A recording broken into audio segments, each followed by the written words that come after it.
Rank the albums.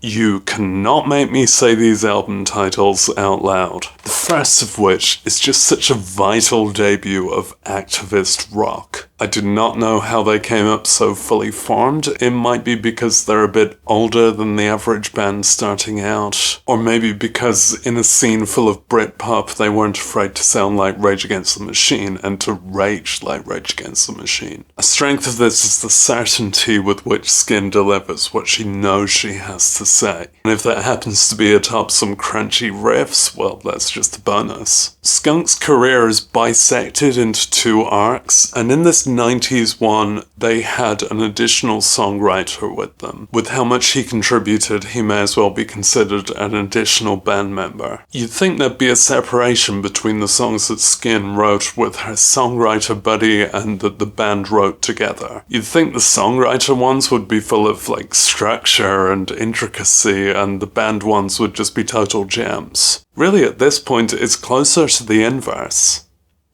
Either way, great debut album here. Album 2 shows a Skunk now aware of the audience they've cultivated. So not only did they know what to communicate, they know who to communicate it to. Skunk and Anansie are great at political songs, but they're also great at emotional songs. I almost entirely use political as a compliment with music. And apparently a queer black woman expressing her feelings counts as political enough. This is fucking political! I'm gonna have to put this one beneath due to a slightly lower average and some time wasted on unmusical sections. But there's still some of their best individual songs on that one. I think it's their most well-known album, and that's fine, it's worth it. Then when there's an album after international tours and depression and everyone hating each other, that's often a vibe I dig the most. But a bit less so in this dual case. Despite having the right vibe, it just doesn't deliver quite as much. Again, some absolutely essential individual songs, and don't call this a decline at all, it's just with how brilliant that debut was. This is still all great work. Compared to other British rock of the 90s, they just have so much anger to communicate, and it's righteous, so they can avoid being new metal. And then we get to the 2000s, and that's when people start solo careers. Skin's first album is surprisingly gentle. She still has her songwriter buddy with her, and she's particularly focusing on ballads. It's more intimate, there's a lot of hurt feelings on here. There's 2 different track lists for this one, and if you're actually interested, then pause. This is going underneath. And Skin's second solo album was more lo-fi punk. You'd think that would be her getting back to what she's good at, but I think this is the first dud of these. There's just nothing here that wasn't done better elsewhere in her career. Maybe if you got 2 copies of this, you could say you had one that was fully baked.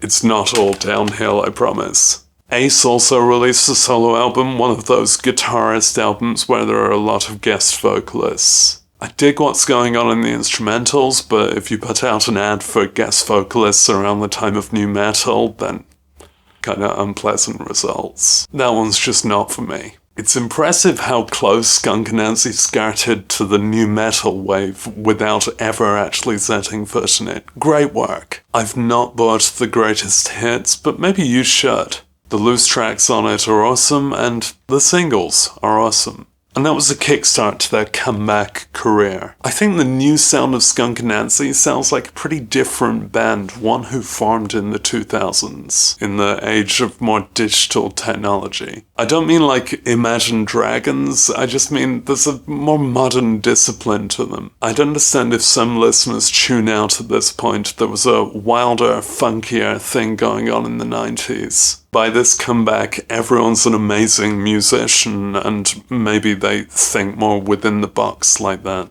The albums they have to offer in their comeback career feel more slight and urgent and deliberate. The first of which is just a gallery of different kinds of song that they are good at making. A good range of them. The first track is so good that the rest of it pales a bit. But still, a compelling little suite of this new radio rock they've discovered, which can go there. And then quite quickly they had a more of the same. And yet, even better, this is a band reuniting and playing loads of gigs, noticing what they do well and just making a whole new set of it. They're remembering to be political again. This is what I want from them. There. I'm not so fond of live albums, but I am fond of reinterpretations, and that's what you get on the acoustic live album. Really, it's performed perfectly, so if it weren't for the audience sound and a bit of reverb, you could just call this a studio album of acoustic interpretations. Maybe it shows my prejudices that if it were that, I'd call this an essential listen. But just in the context of regurgitating an individual live concert, it's not something I'm going to put on quite as much. They find the more delicate side of a lot of their songs, but it's still got loads of vigor. One more studio album, and it's really uninspired. I don't know if they were in a hurry or they just run low on ideas. It gets better toward the end, and it's more of the sound of a really good band, but just not a great example. So that's where it goes. I don't really understand how massive Skunk and Anansie are, because if you look at their chart positions, there's no particular hits, but if you look at their YouTube videos, millions of views. I don't know if it's one particular country has a lot of their fan base. I just think they're a hardworking touring band. As with most bands through and since the pandemic, a couple of tracks have emerged, and it's looking like they're back on track. I don't know if that means there's another album soon, but this neatly bisected career of 90s work and 2010s work is definitely worth your attention.